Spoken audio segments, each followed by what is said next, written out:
Class 9। आज से हम लोग स्टार्ट करने वाले हैं ज्योमेट्री।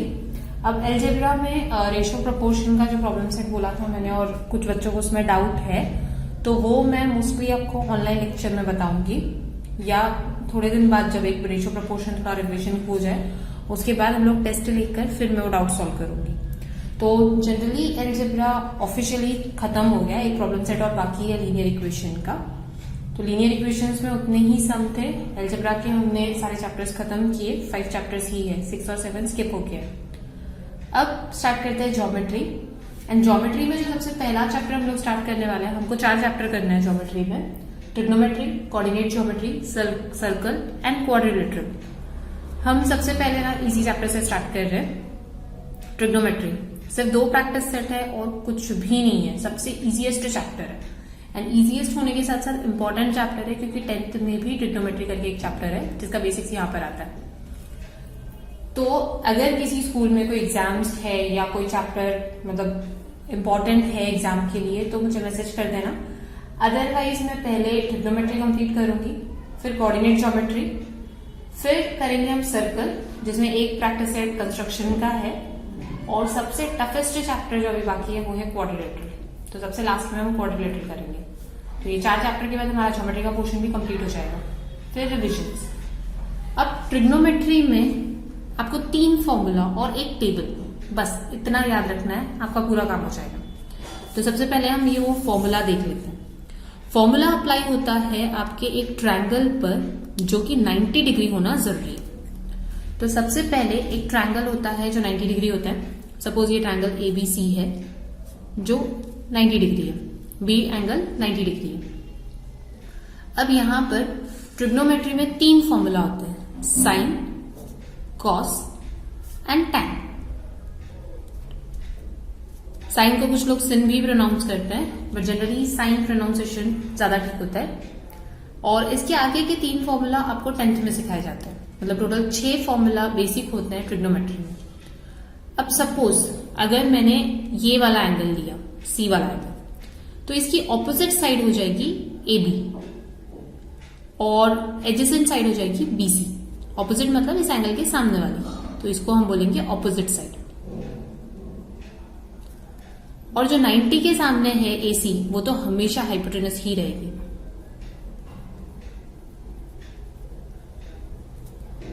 और ये जो बची हुई साइड है जिसपे दोनों एंगल बने हुए हैं 90 डिग्री और C, इसको बोलते हैं एडजेसेंट। तो ये 3 साइड है। अब ऑपोजिट और एडजेसेंट है ना, वो जो भी एंगल आप ले रहे हो उसके अकॉर्डिंगली चेंज होता जाएगा। अगर सपोज मैंने ए एंगल लिया तो ऑपोजिट क्या हो जाएगा BC और एडजेसेंट क्या हो गया जिसपे ये दोनों एंगल बन रहे हैं AB। तो अगर मुझे साइन C निकालना है तो फॉर्मूला क्या हो जाएगा, opposite side of angle C upon hypotenuse.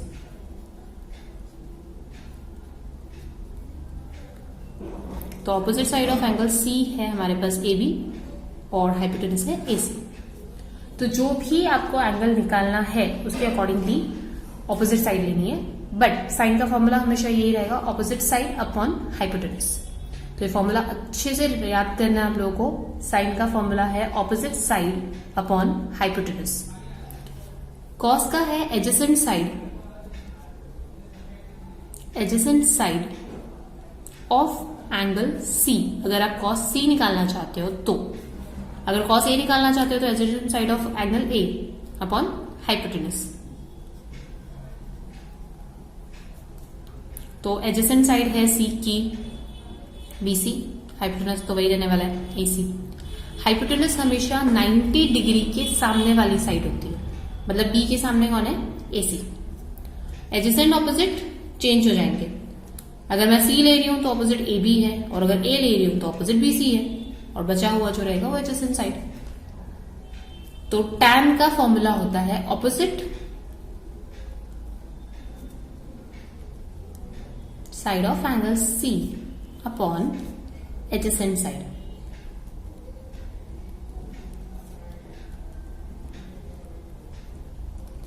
That is AB upon BC। क्योंकि tan जो होता है ना उसका एक शॉर्टकट फॉर्मूला है, tan equals to sine upon cos.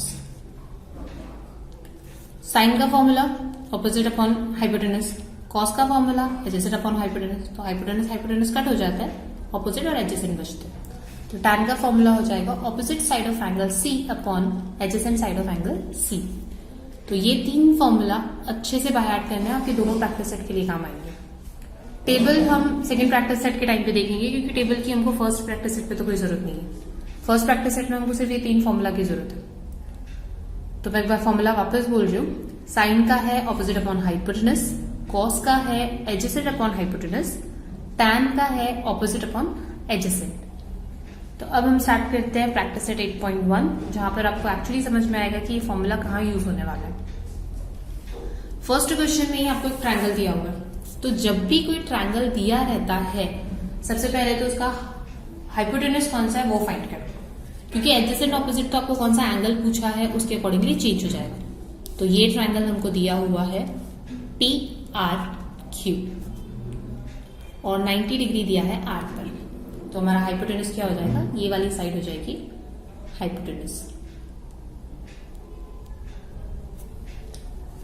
अब आपको पूछा हुआ है in the adjoining figure angle R is the right angle of the triangle PQR, write the following ratios.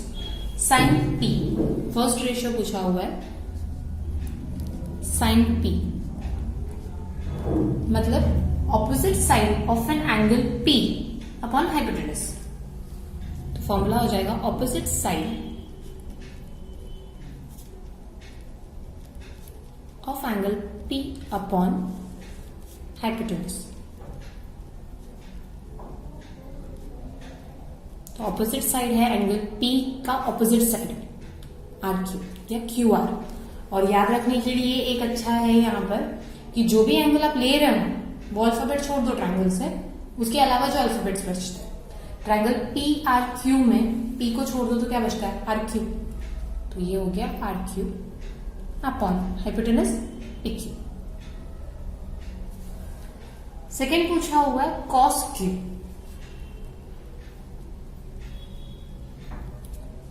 तो हमारे पास फॉर्मूला क्या है, एडजेसेंट साइड। फॉर्मूला हर बार लिखना जरूरी है। Upon hypotenuse. अब एंगल Q का एडजेसेंट साइड, जिसपे एंगल Q और 90 डिग्री बना हुआ है, उसको बोलते हैं एडजेसेंट साइड, यानी कि RQ। और हाइपोटेनस तो सेम ही रहने वाला है PQ। इसलिए मैंने यहाँ पर एडजेसेंट ऑपोजिट नहीं लिखा है, क्योंकि वो जो भी एंगल पूछा है उसके अकॉर्डिंगली चेंज होते जाएगा। तो आपको एंगल के हिसाब से डिसाइड करना है फिर कौन सा है एडजेसेंट कौन सा है। इसलिए आप सिर्फ हाइपोटेनस लिख के रख दो, बाकी कुछ मत लिखना। थर्ड पूछा हुआ है tan P। tan P का फॉर्मूला होता है opposite side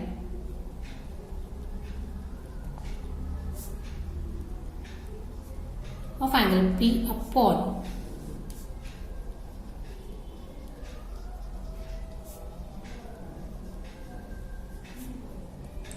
adjacent side of angle P। अब P को छोड़ दो, बचा क्या RQ, ऑपोजिट साइड हो गई। अब एडजेसेंट साइड मतलब R और P, जिसमें राइट एंगल और T वाला एंगल दोनों बचा हुआ है, तो ये हो जाएगा आपका PR। tan P हो गया RQ अपॉन PR। नेक्स्ट पूछा हुआ है tan Q। tan Q का फॉर्मूला क्या होगा, ऑपोजिट साइड, हम लोग शॉर्ट में इसको ओपो हाइपो बोलते हैं, लेकिन शॉर्ट में लिखना मत करूंगी, प्रॉपरली लिखना है opposite side of angle Q upon tan है मतलब एडजेसेंट। tan में कभी भी हाइपोटेनस नहीं आता, क्योंकि हाइपोटेनस कट हो जाता है। अब ये Q है, Q को छोड़ दो, Q के अलावा ऑपोजिट साइड क्या बचा उसका PR। तो ऑपोजिट साइड ऑफ Q क्या आ जाएगा PR। और एडजेसेंट साइड क्या आएगा, एडजेसेंट जिसपे Q और R दोनों बने हुए QR। कभी भी एडजेसेंट साइड में वो जिसका भी आप एडजेसेंट साइड निकाल रहे हो वो एंगल और 90 डिग्री का एंगल दोनों आएगा। 90 डिग्री का हमारा R एंगल और पूछा किसका एडजेसेंट है, क्यू, क्यू आर। ये हो गया फर्स्ट क्वेश्चन। बाकी के भी प्रैक्टिस सेट के जितने भी क्वेश्चन है सेम इसी वे में। तो सेकेंड क्वेश्चन भी मैं करवा रही हूँ, फोर्थ क्वेश्चन भी करवा रही हूँ। थर्ड क्वेश्चन आप लोगों का होमवर्क है। थर्ड क्वेश्चन में एंगल की जगह पर उसका डिग्री दिए 50 डिग्री 40 डिग्री, तो मैं एक्सप्लेन कर दूंगी, फिर आपको होमवर्क करूंगी। तो अभी हम एक क्वेश्चन और देख लेते हैं ताकि आपको ये जो रेशियो प्रपोर्शन, ये जो ट्रिग्नोमेट्रिक रेशियो है वो अच्छे समझ में आ जाए। अब क्वेश्चन 2 में आपको दिया हुआ है angle, sorry right angle triangle X Y Z और एक्स वाई, वाई जो है आपका 90 डिग्री का। And A B C are the length of the sides are shown in the figure, write the following ratios. ABC लिखा है, length उससे ज्यादा कोई फर्क नहीं पड़ने वाला है। हम बाद में जब लाइन साइड्स लिखते हैं तो साइड्स के बाद उनका नंबर्स भी लिख देना है, जो भी अल्फाबेट्स वगैरह दिया है, ये नंबर दिया हुआ है। फर्स्ट हमको फाइंड करना है साइन एक्स। पहले तो हाइपोटेनस देख लेते हैं। वाई 90 डिग्री है तो वाई के सामने वाला क्या हो जाएगा आपका, हाइपोटेनस। हाइपोटेनस निकाल के रखने से ना एक फायदा है, आप बाकी की साइड्स में कंफ्यूज नहीं होंगे, क्योंकि एक्स जेड भले ही आप साइन निकालो, कॉस निकालो, एक्स का निकालो, वाई का निकालो, हाइपोटेनस हमेशा सेम ही होता है। तो y के सामने वाला यानी 90 डिग्री के सामने वाला हमेशा होता है हाइपोटेनस। अब फर्स्ट रेशियो पूछा है आपको साइन एक्स, ये क्या हो जाएगा, opposite side of angle x upon hypotenuse. Opposite side of angle x को छोड़ दो, बाकी क्या बचा, Y Z upon hypotenuse X Z. और वाई जेड का वैल्यू कितना दिया है, a, एक्स जेड का कितना दिया, c। हो गया, रिड्यूस फॉर्म में करना ही नहीं है। अगर आपको नंबर्स भी दिए रहते तो इसी तरह लिखना है, फिर बाद में उसको रिड्यूस्ड फॉर्म में कर देना है। नेक्स्ट पूछा हुआ है टैंजेंट। तो opposite side of angle Z upon adjacent side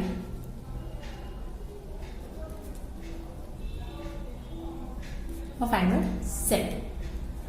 तो Z का ऑपोजिट हो जाएगा XY, Z को छोड़कर जो अल्फाबेट बचे XY, और एडजेसेंट साइड क्या हो जाएगा, अब XY ऑपोजिट हो गया, Y और Z।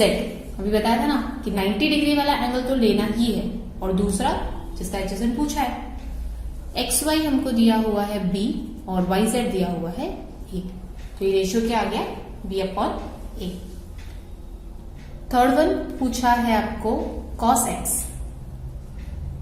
cos x का फॉर्मूला क्या होगा, opposite side of angle x upon cos है मतलब हाइपोटेनस, सॉरी कॉस है ना, एडजेसेंट साइड आएगा। साइन में ऑपोजिट आता है, कॉस में एडजेसेंट आता है। तो adjacent side of angle x, तो x का एडजेसेंट साइड मतलब xy, हाइपोटेनस xz, xy का वैल्यू है b, इसका वैल्यू है c, तो b अपॉन c हमारा फाइनल आंसर है। लास्ट फोर्थ वन पूछा हुआ है tan q, sorry tan x। तो tan में होता है ऑपोजिट,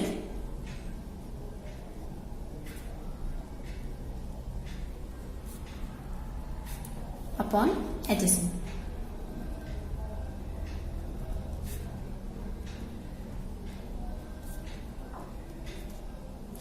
तो x का ऑपोजिट, x को छोड़कर वाई जेड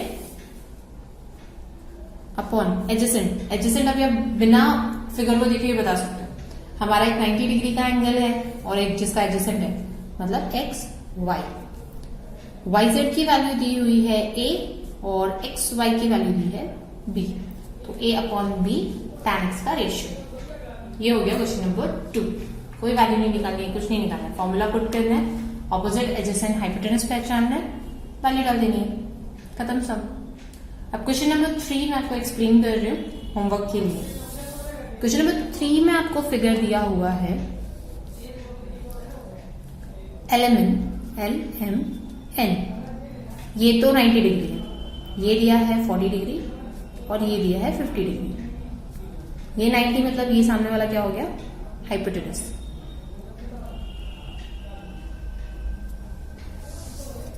अब आपको फर्स्ट पूछा है साइन 50, तो साइन एल की जगह पर साइन 50 पूछा है। तो opposite side of an angle 50 that is mn, और साइन मतलब हाइपोटेनस अपॉन ln। तो साइन 50 को आप कैसे लिखोगे भाई, opposite side of angle 50 upon hypotenuse.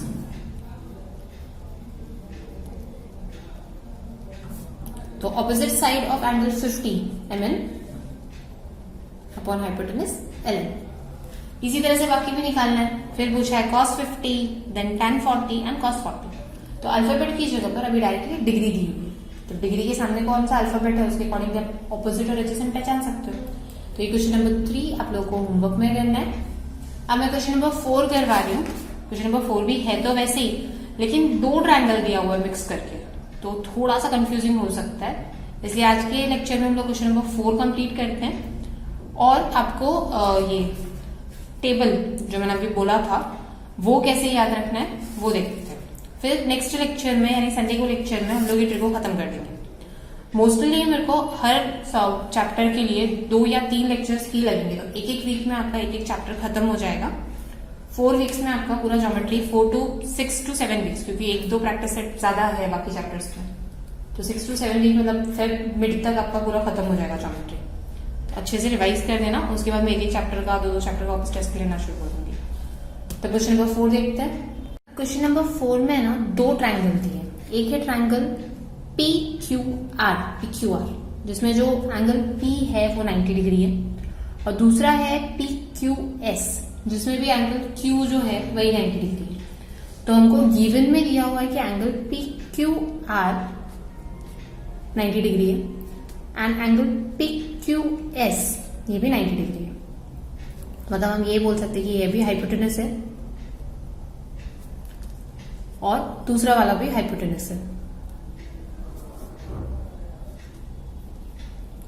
क्योंकि हमारे पास एंगल भी 2 है तो 2 हाइपोटेनस होंगे। इसके अलावा हमको दिया हुआ है कि एंगल R जो है वो अल्फा है और एंगल P जो है वो थीटा है, एंगल QPS हाफ P। अब सबसे पहले हमको पूछा है साइन अल्फा, मतलब अल्फा से रिलेटेड। तो जब भी अल्फा से रिलेटेड पूछा है तो हमको PQR ये इतना सा ही एंगल लेना, ट्राइंगल लेना है, ये वाला भूल जाओ, सिर्फ PQR पे ही कॉन्सेंट्रेट करना है। तो फर्स्ट साइन अल्फा, सेकेंड पूछा है कॉस अल्फा एंड थर्ड पूछा है टैन अल्फा।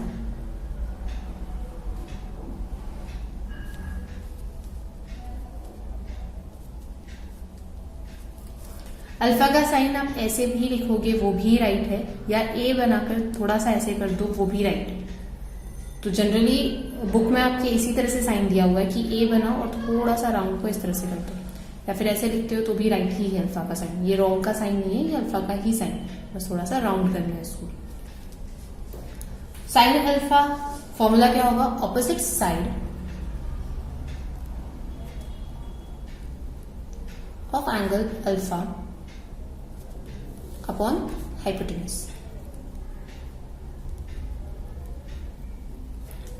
तो ये है हमारा अल्फा, इसकी ऑपोजिट साइड क्या होगी PQ, और हाइपोटेनस तो हमारा एक ही रहने वाला है PR इस ट्रायंगल के लिए। तो सेकेंड पूछा हुआ है कॉस अल्फा, हमको सिर्फ इसी ट्रायंगल पे फोकस करना है। आप ऑपोजिट साइड ऑफ अल्फा ये नहीं लिख सकते, PS नहीं लिख सकते हो। हमारा 90 डिग्री का ट्रायंगल यहीं पर खत्म हो रहा है PQR। थीटा के लिए हम लोग दूसरा ट्रायंगल लेंगे PQS। कॉस के लिए हो जाता है adjacent side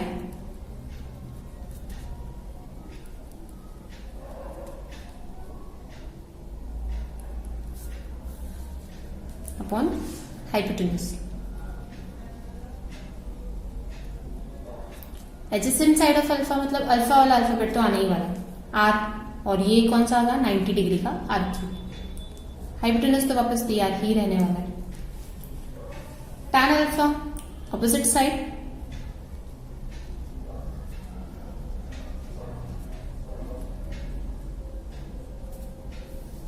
upon adjacent.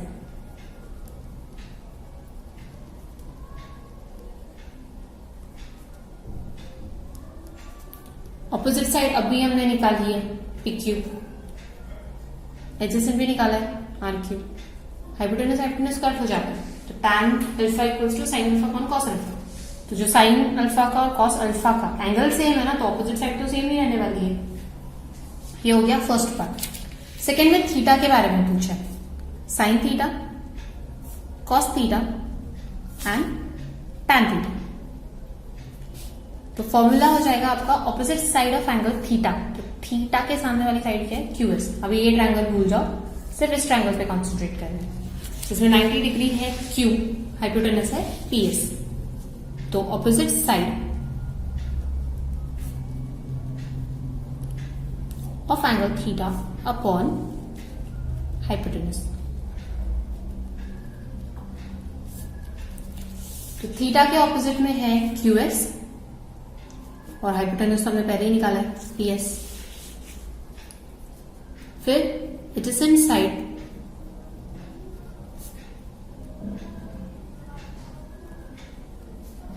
Upon hypotenuse.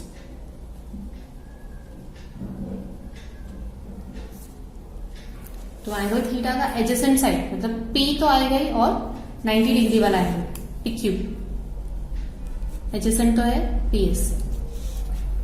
tan theta equals to opposite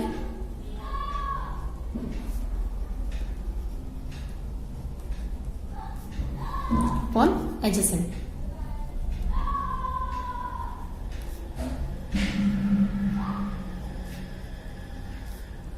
तो hypotenuse hypotenuse cut, opposite side क्या है QS upon PQ, PS cut जाएगा।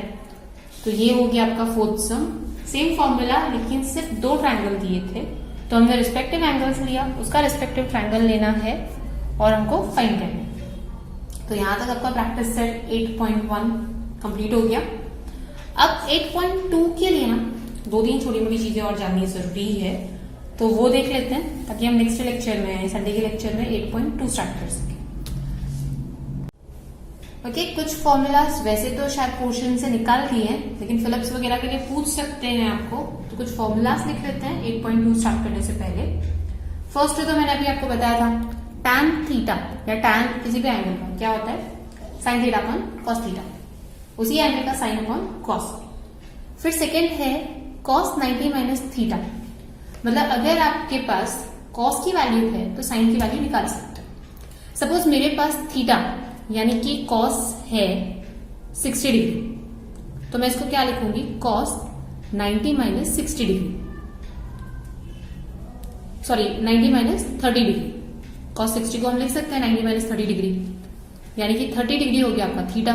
देखो साइन 30 डिग्री और cos 90 माइनस 30 डिग्री इक्वल होते हैं, मतलब कि cos 60 डिग्री और cos 30 डिग्री इक्वल होते हैं। आपको फिलहाल से फॉर्मूला याद रखना है, cos 90 minus theta equals to sine theta. Similarly अगर मुझे साइन से देखना है तो साइन 90 माइनस थीटा होता है cos theta. Fourth tan theta और tan 90 माइनस थीटा, दोनों को मल्टीप्लीकेशन कर दो तो 1 आता है। तो ये 4 फॉर्मूलाज जो अभी आपको शायद फिलिप्स वगैरह में पूछ ले, बाकी जो सेक कोसेक से रिलेटेड फॉर्मूला है वो 9th में तो नहीं है, वो 10th में ही पढ़ना है। इसके अलावा 2 थियरम्स है जो शायद आप लोगों ने पहले भी कभी पढ़े होंगे। फर्स्ट थियरम है 30-60-90 थियरम। सपोज एक ट्रायंगल है, अब मेरा 90 डिग्री जैसा तो नहीं दिख रहा है, लेकिन फिर भी ये 90 डिग्री है, ये 60 डिग्री है और ये 30 डिग्री है। फिगर ठीक से बना देती हूं। ये एक ट्रायंगल है जिसमें ये है 30 डिग्री, ये है 90 डिग्री और ये है 60 डिग्री, ABC। तो अभी कोई भी ट्रायंगल जिसके 3 एंगल 30, 60, 90 डिग्री होते हैं, तो हम लोग जो साइड्स है ना वो फाइंड कर सकते हैं। अब 90 के सामने वाली क्या हो गई आपकी, हाइपोटेनस। 30 के सामने वाली साइड यानी opposite side of 30 degree equals to half of hypotenuse. यानी कि मुझे अगर हाइपोटेन्यूज पता है और मेरे पास ये ट्रायंगल है तो ऑपोजिट साइड ऑफ 30 यानी बीसी, तो मैं बीसी फाइंड कर सकती हूँ। या फिर हम लोग ऐसे लिख सकते हैं कि BC equals to half of AC.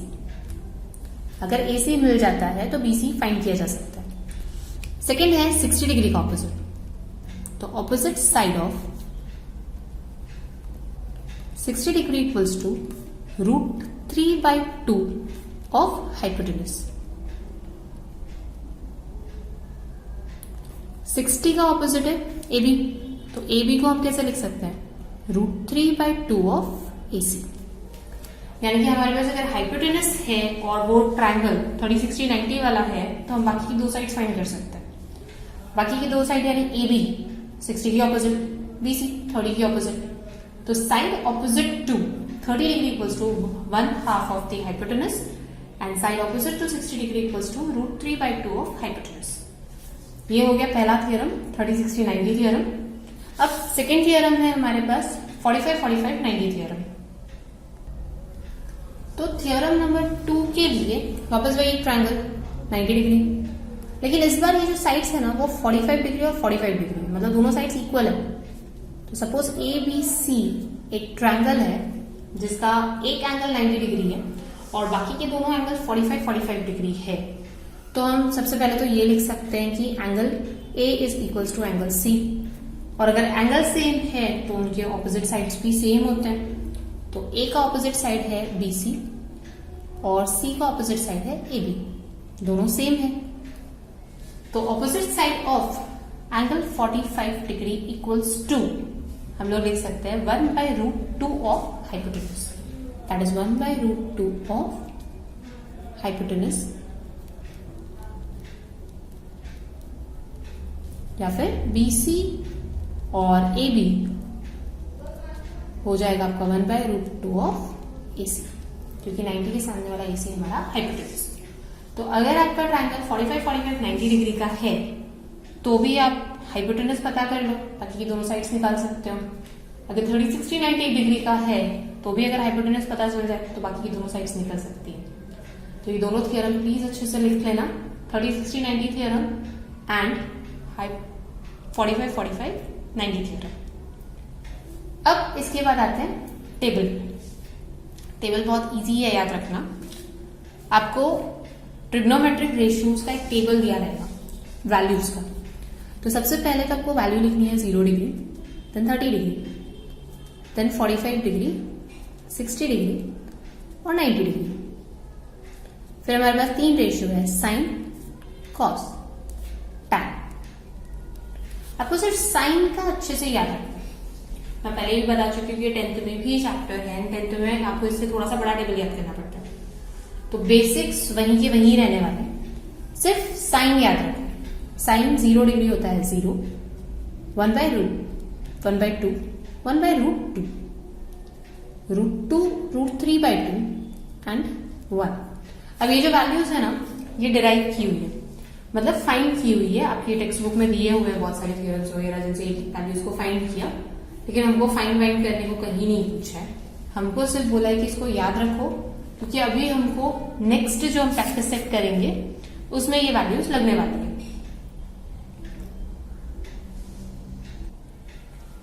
Okay, आप लोगों का प्रैक्टिस सेट का 8.2 का क्वेश्चन नंबर 2 स्किप कर दिए, जिसमें एक्चुअली ये वैल्यूज लगने वाली थी, लेकिन स्टिल हम लोगों को फिलअप्स वगैरह के लिए किसी के लिए तो आ ही सकता है। नहीं भी आता है तो 10th में तो यूज हो ही जाएगा। तो टेबल कैसे याद करना है वो देख लो। 0, हाफ, 1/√2, √3/2 और 1 साइन की वैल्यू याद हुई। उसके बाद कॉस का क्या करना है, उल्टे से शुरू करना है। 1 देन √3/2, यहाँ पे तो 1/√2 ही आया, फिर यहाँ पर हाफ और लास्ट में आ जाएगा आपका 0। सिर्फ साइन का याद रखो, कॉस का पीछे से शुरू करना। 0, हाफ, 1/√2, √3/2, 1, फिर 1, √3/2, 1/√2, 1/2 एंड 0। अब अभी बताया था मैंने tan का साइन अपॉन कॉस, तो 0/1 0. 1/2 upon root 3 upon 2. 2 cut 1 upon root 3. 1 upon root 2 1 upon root 2. Root 2 root 2 cut 1. Root 3 upon 2 1 upon 2. 2 2 cut root 3 upon 1, that is root 3. 1 upon 0 as anything divide by 0 होता है not defined, क्योंकि उसकी value नहीं मिलती. तो ये छोटा सा टेबल अगर पॉसिबल रहेगा तो याद रखना है इसको. साइन की वैल्यू है 0, half, 1 by root 2, root 3 by 2 and 1. Then cos उसका उल्टा, यहां से शुरू करना है, पीछे साइड जाते जाना. tan 0/1 1 by sign upon cos, तो 1 by 2 upon root 3 by 2, 1 upon root 2 upon 1 root 2, root 2 cut, सिर्फ नीचे नीचे की वैल्यू कट हो जाएगी. 2 2 कट 1 upon 0 नॉट डिफाइंड. तो फिलहाल आप लोगों के लिए तो इस टेबल का ज्यादा वर्थ नहीं है, क्योंकि इससे रिलेटेड था क्वेश्चन नंबर 2, वो निकाल दिया है. तो आपको सिर्फ पाइथागोरस थ्योरम अच्छे से आना चाहिए और साइन कॉस टैन के वो ऑपोजिट एडजेसेंट वाला फॉर्मूला, तो आपका ट्रिको खत्म हो जाएगा आराम से.